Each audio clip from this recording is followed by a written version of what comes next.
오래전에 한국에서는 그런 말이 유행된 적이 있죠. 천당 아래 분당. 그런데 그보다도 더 오래전에 이 중남미에서는 이런 말이 떠돈 적이 있습니다. 죽어서는 천국이요, 살아서는 미국. 언뜻 들으면 우스갯소리 같지만은 이 당사자들에게는 굉장히 현실적이고 절박한 심정일 수도 있습니다.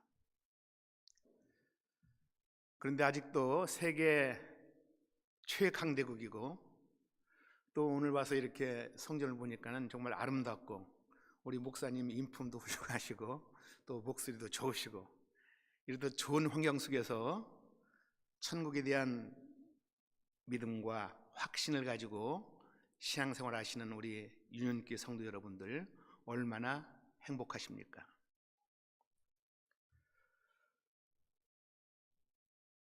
구약 창세기 보면은 하나님께서는 우리들에게 두 가지 질문을 던지셨습니다. 첫 번째는 3장 9절에 아담아 네가 어디 있느냐 라는 질문을 통해서 하나님과 우리 인간들과의 수직적인 관계에 대한 그런 질문입니다. 두 번째로는 오늘 본문 같이 합독한 4장 9절에 가인아 네 아우가 어디 있느냐라고 물으심으로써 이것은 바로 더불어 살아야 할 이웃과의 그 수평적인 관계에 대한 말씀이라고 결론 지을 수 있습니다. 따라서 오늘 저와 여러분들은 이 질문에 대해서 현재 저와 여러분들의 위치는 과연 어디에 있는지 확인해보고 점검해보고 또 도전받는 그러한 시간이 되기를 바랍니다.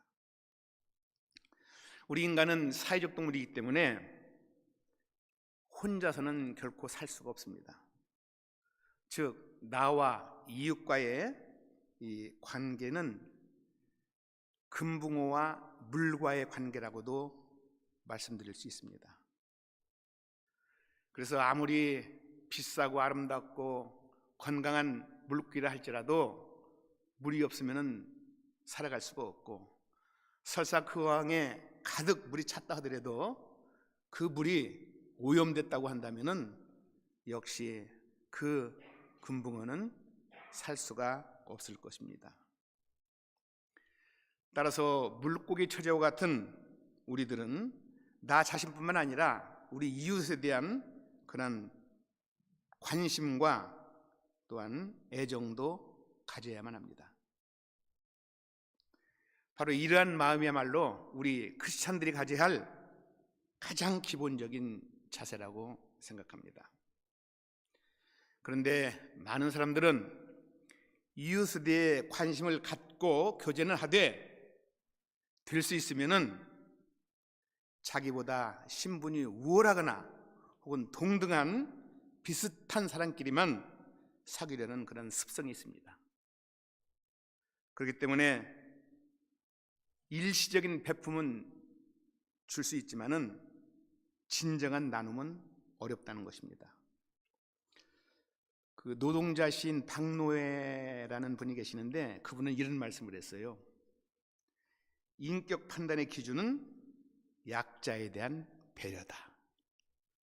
여러분 공감이 가십니까? 이 멕시코 선교를 하다 보면은 아무래도 중남미에 관심과 연관이 있는 분들을 종종 만나게 됩니다. 그런데 대부분의 사람들은 이 멕시칸에 대한 판단과 생각이 긍정적인 면보다는 좀 부정적인 그런 고정관념을 갖고 있는 것을 종종 느낄 수가 있습니다. 예를 들면은 뭐 꼭 멕시칸뿐만 아니라 중남미 사람들은 정직하지 못하다, 게으르다, 또 뭐 지저분하고 비능률적이다, 또 은혜를 원수로 갚는다. 아마 여기 계신 분들도 이 중남미 분들과 또 뭐 종업원이나 이런 또 직업적인 분야에서 연관된 분들이 계실지 모르겠지만은 그런 느낌들을 아마 그런 분들도 계실 거예요. 근데 저도 중남미 생활 아까 말씀하셨지만은 오래 했는데 그게 틀린 말은 아니에요. 저도 뭐 많은 배신도 느끼고 또 정말 좀 좌절감도 느끼고 그랬지만은, 그러나 또 제가 느끼는 거하고 여러분들이 단기 선교나 잠깐 만나서 판단하는 것은 좀 다르다고 생각합니다. 왜냐하면은 한 나라의 역사와 문화 또 종교와 사회를 깊은 애정의 눈으로 이해하지 못하고 단지 이방인의 잠깐 스치는 그러한 관계로서 단편적인 시각으로 본다고 한다면 그것은 올바른 판단이라고 말씀드릴 수가 없다는 것입니다. 우리 목사님께서 말씀하셨지만 저는 브라질에서 10여 년이나 말씀하셨는데 13년이에요. 13년 살았고 또 현재 멕시코에서 28년째, 그래서 41년째 지금 중남미 생활을 하고 있습니다. 그런데 우리 선교센터를 방문하시는 단기 선교들이 종종 와요. 뭐 코로나 때문에 좀 많이 이제 위축됐지만은 여기 앞에 계신 우리 장로님들 여러 분 오셨는데, 이 방문하시는 분들의 그 멕시코에 대한 인상이나 평가를 들어보면은 거진 비슷비슷해요. 일단 국경선을 딱 넘어오면은 냄새부터가 다르다고 그래요. 모르겠어요. 미국에서는 막 향수가 나는데 거기는 뭐 악취가 나는지 모르겠는데, 저는 잘 모르겠는데 하여튼 많은 분들이 그래요. 그리고 운전을 하다 보면은 교통질서가 무질서해 가지고서 무서워서 운전을 할 수 없다고 그래요. 뭐 그런 부분이 있죠. 그런데 저는 제가 어저께 밤에 와가지고서 이제 이 주변에 자고 왔는데, 저는 왠지 미국에 오면은 주눅이 들어요. 그 왜 그러냐면은 첫째, 언어를 잘 못해요. 미국에 오면은 길도 모르고 언어도 안 통하고 그러다 보니까 주눅이 들 수밖에 없고, 그냥 마음이 편치 않고 조금 불편해요. 그런데 저도 이제 오늘 예배 마치면 또 멕시코로 갈 건데, 이 멕시코 국경만 딱 넘어가면은 마음이 편안해지고 고향이 온 것 같아요. 그게 아마 하나님께서 저를 멕시코 선교사로 부르신 아마 그런 그 부분도 있는 것 같습니다. 지금 제가 사역하고 있는 멕시칼리 지역은 바캘리포니아의 주도예요. 그래서 인구가 한 100만이 조금 넘는데, 위치 오신 분들은 아시겠지만은 이 캘리포니아 최남단이에요. 그리고 애리조나 북단, 그 다음에 멕시코, 그 세 지점이 만나는 지역이에요. 그렇기 때문에 저희 선교센터는 멕시코와 미국 국경에서 딱 1분 거리예요. 국경 넘어가지고서 1분만 가면은 저희 선교센터가 있어요. 그러니까 이 멕시코, 미국 국경 담이 저희 선교센터 담이나 거진 비슷하고, 밤이 되면은 미국에서 그 국경선 이제 넘어오는 걸 방지하기 위해서 환한 그 조명을 비춰주거든요. 그 조명이 우리 선교센터 마당을 다 비춰줘. 그래서 우리는 전기세 없이, 전기세 안 들어가고 밤이 환하게 비춰지는 바로 그런 곳에 선교센터가 있습니다. 그런데 그 사막 지역이기 때문에 1년 내내 비가 거진 안 와요. 그리고 지면이 이 수면보다 좀 낮은 지역이에요. 그렇기 때문에 이 분지기 때문에 또 서쪽으로는 큰 그 산맥이 위치해 있기 때문에 이 태평양에 있는 바람이나 구름이 넘어오질 못해요. 그래서 여름이 되면은 보통 평균 온도가 110도고, 뭐 오신 분도 아시지 않습니까? 어떤 분들은 막 120도, 최고 심을 때는 125도까지 경험 오신 분들도 계시겠지만은 정말 살기 힘듭니다. 그래서 보통 한 6, 7개월 동안은 평균 기온이 세 자리 숫자예요. 그래서 저희들은 두 자리 숫자, 그냥 한 뭐 99도, 90도만 내려오면은 야, 날씨 참 좋구나, 이런 말 들으면서 사는 그런 지역입니다. 이렇듯 환경은 사막 지역이 열악하고 또 기온도 높고 참 살기 힘듭니다. 그런데 그럼에도 불구하고 또 하늘나라의 그 지경을 확장하는 그런 선교 사역은 주님의 은혜, 또 여러분들의 기도와 후원 덕분에 나날이 뿌리를 내려가고 있습니다. 아까 우리 영상에도 잠깐 보셨지만은 저는 현지인 교회를 8곳을 개척했습니다. 제가 직접 땅을 사고 건축을 하고, 제가 이래봬도 40년 이상을 제가 건축만 하고 살아온 사람입니다. 그래서 건축은 제가 어느 정도 좀 도사급이에요. 또 장애인센터, 지금 현재 저희들은 그 아우티스무라고 그래가지고서 그 자폐증 그 환자들인데, 지금 그 장애 아들이 한 20여 명 되고 선생님들이 한 6분 정도 있습니다. 처음에는 24시간 먹고 자는 걸 했는데 너무 비용이 많이 들고 여러 가지 또 힘든 점이 많아가지고서 지금 학교식으로 바꿔서 아침 8시에 아이들 데려오면은 이제 오후 4, 5시 되면은 데려가는 학교식으로 바꿔서 지금 운영하고 있습니다. 그다음에 마약을 재활하는 지금 한 25명 정도 지금 현재 그 재활원에서 마약 중독자들, 알코올 중독자들 재활하는 그런 생활을 하고 있고, 그다음에 신학교는 지금 저희들이 5회에 졸업시켰고 작년부터 신학대학원을 또 같이 시작했습니다. 그래서 지금 신학교와 신학대학원을 운영하고 있습니다. 요즘 집중적으로 사역하고 있는 것은 예수 공동체 마을입니다. 지금 현재 영상에 보신 것처럼 13채의 주택을 완공했고, 그 다음에 교회당, 또 화재 났던 그런 또 교육관, 생활관, 또 여러 그 부대 시설이 있는데, 그런 걸 아까 영상에 보듯이 처음에는 저희들이 이제 판넬이나 이런 이제 그 나무 목조 같은 걸 넣으셨는데, 이번에는 빨간 벽들로 더 튼튼하게 아름답게 준비해서 지금 겉에 건물은 거진 다 됐고, 이제 내부 지금 공사를 하고 있는 그런 중입니다. 그리고 수목원에는 영상을 보신 대로 지금 그 대추야자 이걸 심고, 그 다음에 청개를 지금 시범적으로 키우고 있습니다. 선교제 와 오셨던 분들은 아시겠지만은 지금 우리 그 예수 공동체 마을 그 지역에는 전기, 그 다음에 상수도, 하수도, 또 가스 뭐 이런 것이 전혀 없는 곳이에요. 그런데 저희들이 그 전선줄을 직접 묶고 또 전선줄 연결해 가지고서 우리 공동체에 쓰기 전에 이미 그 지역 주민들이 중간에서 전기를 다 따다가 전기를 쓰고 있어요. 그래서 저희가 그 전기를 끌어들이고 인해 가지고 그 동네가 완전히 전기가 없는 그런 암흑지대에서 이제 환한 그런 광명의 지대로 바뀌었습니다. 그리고 여러 가지 그 시설들도, 물도 우리가 먼 거리에 있는 그 수를 끌어들여 가지고서 그 정수 시설을 만들어 가지고서 직접 상수도로 공급을 하고, 또 하수도가 없기 때문에 정화조를 파 가지고서 전부 이제 하수도로 오물을 모으는 이제 그런 시설을 다 해가지고서 그 지역은 아까 사진 잠깐 보셨지만 너무 열악해요. 정말 이게 사람이 사는 곳인지 짐승이 사는 곳인지 모를 정도로 그런 열악한 곳인데, 저희 그 공동체 안은 완전히 다른 세계로서 문명 세계 같습니다. 그래서 지금 그게 이제 계속 아직 완공 안 됐지만은 지금 계속 진행되고 있습니다. 그 지역 주민들은 직업이 딱 한 가지밖에 없어요.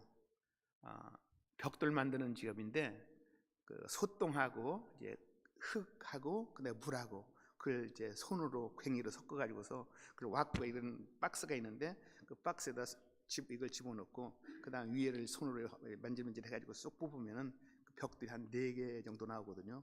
그걸 만들어서 먹고 사는 데지 뭐 90%가 아니라 100%는 그 동네다 그거밖에 없습니다. 그렇게 하는데 그분들이 그렇게 종일 땀을 흘리고 그 노동을 해도 벌어들이는 수입이 많지가 않아요. 그래서 항상 그 가난을 벗지 못하고 있는데, 그래서 그분들의 그 생활 개선과 그 또 그분들의 더 나은 삶을 위해서 저희들이 공동체를 지금 이제 건설하고, 또 그분들 100%다 혜택 볼 수는 없지만은 그분들에게 또 꿈과 도전과 예수 그리스도의 복음을 심어줌으로 인해 가지고서 이제 동네를 변화시킬 수 있는 그런 계기가 되고자 하는 마음입니다. 그래서 특별히 예수 공동체 마을은 지금 제가 마지막 심혈을 기울여서 하고 있는데, 그 여러 사역 중에서도 가장 핵심적인 부분이 어린아이들에 대한 그런 사역입니다. 그래서 그 지역은 아까도 말씀드렸지만은 직업이 한 가지밖에 없기 때문에 이 젊은 부부들이 들어오면은 그런 일을 하기를 원치 않아요. 그래서 젊은 부부를 입주시키면은 그분들을 전부 우리 LG라는 회사가 우리 그 지역에 있는데, 그 LG 협력 회사에 부부들을 취직시켜줘서 출퇴근하게 만들고, 그러면 그 아이들은 저희들이 학교가 굉장히 좀 멀리 떨어져 있거든요. 현재는 이제 나중에는 우리가 학교까지 하려고 그러지만은 지금 현재는 우리가 학교를 운영할 수 없기 때문에 거기서 한 20, 30분 떨어진 곳에 학교가 있기 때문에 그 아이들을 통학시켜주고, 그다음에 학교 갔다 오면은 방과 후 학교를 해가지고서 그 아이들을 기독교적인 그런 분위기 속에서 잘 양육시키면은 그들이 성장해서 아주 바람직한 그런 이제 크리스찬이 되기 위한 그런 이제 계획을 세우고 저들이 진행되고 있습니다. 사랑하는 성도 여러분, 그렇습니다. 참 날이 갈수록 세월이 갈수록 우리 기독교는 위축되고 참 힘들어집니다. 그래서 좌절하고 소망을 잃고 뭐 그런 부분이 없지 않지만은 그럼에도 불구하고 저와 여러분들에게는 할 일들이 너무도 많습니다. 어떤 신학자는 말하기를 선교는 마치 흐르는 물과 같다고 그랬어요. 그래서 이 높은 곳에서 낮은 데로 물이 흘러가듯이 이 복음이라는 것도 의식 수준이나 이 경제가 좀 더 나은 곳에서 부족한 곳으로 전해질 때 더 효과적일 수 있습니다. 지금부터 118년 전인 1905년 4월 4일 1033명의 이민자들은 큰 돈을 벌어서 그임이 환영할 수 있다는 그런 꿈에 부풀어서 영국 선박에 실려서 채물포항, 즉 지금의 인천항을 떠났습니다. 이 상황은 이 미국으로 오는 그런 이민이 아니고 바로 멕시코를 향한 첫 이민 출발 지점입니다. 그런데 그들은 그런 꿈에 부풀어서 그 당시는 그 한문으로 묵국이라 해서 거물묵자의 나라국자 멕시코를 묵국이라고 그러는데 이 묵국 멕시코에만 가면은 금방 1년만 하면 돈 벌어서 큰 부자가 돼서 한국에 오면 잘 먹고 잘 산다는 그런 광고가 신문에 났었어요. 그것은 바로 일본인이 경영하는 그 대륙 식민회사와 또 유카탄에 있는 에네켄 농장주 협회의 그 대리인이 결탁해서 그런 이민 사기단이나 마찬가지죠. 그렇게 해서 신문에 크게 내가지고서 멕시코에서 1년만 열심히 일하면 부자가 된다. 인원을 많이 모집해가지고서 1033명이 출발한 거예요. 한 달이 넘어가가지고서 한 달이 넘도록 이제 배를 타고 가가지고서 도착한 날짜가 5월 15일. 근데 4월 4일 날 출발했는데 5월 15일이니까는 한 달 훨씬 넘었죠. 유카탄 반도 그 프로그레스라고 하는 그 항구에 도착했는데 그들이 도착하고서 얼마 되지 않아서 그들은 깨달을 수밖에 없었어요. 그들이 갔던 그 지역은 어떤 꿈을 가졌습니까? 여러분 엘도라도라는 말씀 들어봤죠? 엘도라도 그 스페니시인데 엘은 정관사고 도라도는 금이라는 뜻이에요. 그래서 금의 땅, 황금의 땅, 이걸 엘도라도라고 그러는데 엘도라도. 그래서 거기서 황금을 캐가지고, 물론 황금을 캐는 건 아니지만 인건비도 비싸고 많은 돈을 벌어서 올려고 꿈을 가졌지만은 도착하는 순간 그 꿈은 사라지고 바로 이곳이 지옥이라는 것을 알았습니다. 저주의 땅이라는 것을 그들은 금세 깨달았어요. 며칠 동안 임시 천막에 수용되었다가 어느 날 마차를 타고 온 그 농장주들에 의해서 노예처럼 한 사람씩 뽑혀서 뿔뿔이 흩어지게 됐어요. 돈을 많이 낸 농장주가 우선권이 있어가지고서 사람을 고르는데, 이 사람을 고를 때 튼튼하고 건강한 그러한 그 비결이, 여러분 그 고르는 비결을 아십니까? 여러분 오래전에 그 알렉스 헤일리의 뿌리라는 그런 소설책이 있었고 그 드라마로도 나온 적이 있었는데, 거기 보면 노예들, 흑인 노예들 고를 때 어떻게 고릅니까? 물론 이렇게 골격이나 얼굴도 보지만은 우선 이 입을 벌려가지고 이를 봐, 치아를 봐요. 그래서 치아가 튼튼하면은 거진 90% 이상은 그 사람 건강한 사람이에요. 근데 우리 끌려갔던 이 한국 사람들도, 그 당시엔 조선 사람들이죠. 예, 한국 분들도 그 농장들이 입을 벌려가서 이를 체크하고 해가지고서 힘쓰고 건강한 사람들을 돈을 많이 주고 데려가고, 또 약한 아내자들이나 좀 나이 좀 먹은 사람들은 처지고, 이러다 보니까 한 가족이 가는데도 힘센 장정은 다른 집으로 벌려가고, 힘없는 뭐 부인들이나 아이들은 처지게 되고, 그러니까 이산 가족이 된 거죠. 근데 여러분들 그 당시에 그 팔려갔던 우리 한인들의 가격이 얼마라고 생각하십니까? 지금도 그 유카탄 가면 그 박물관에 그 책들이 남아 있는데 거기에 그 기록된 그 내용을 보면은 그 당시 한인들 한 사람의 그 몸값이 암돼지 한 마리보다 조금 낮았대요. 암돼지 한 마리 높은 게 더 비싼 게 아니고 더 쌌다 이거예요. 그 당시 암돼지 한 마리가 지금 정확한 가격은 저는 모르겠는데 뭐 요즘이나 그 당시는 뭐 큰 차이겠습니까? 그 당시에 그 한인들의 그 몸값이 돼지 한 마리 값도 안 됐다는 얘기예요.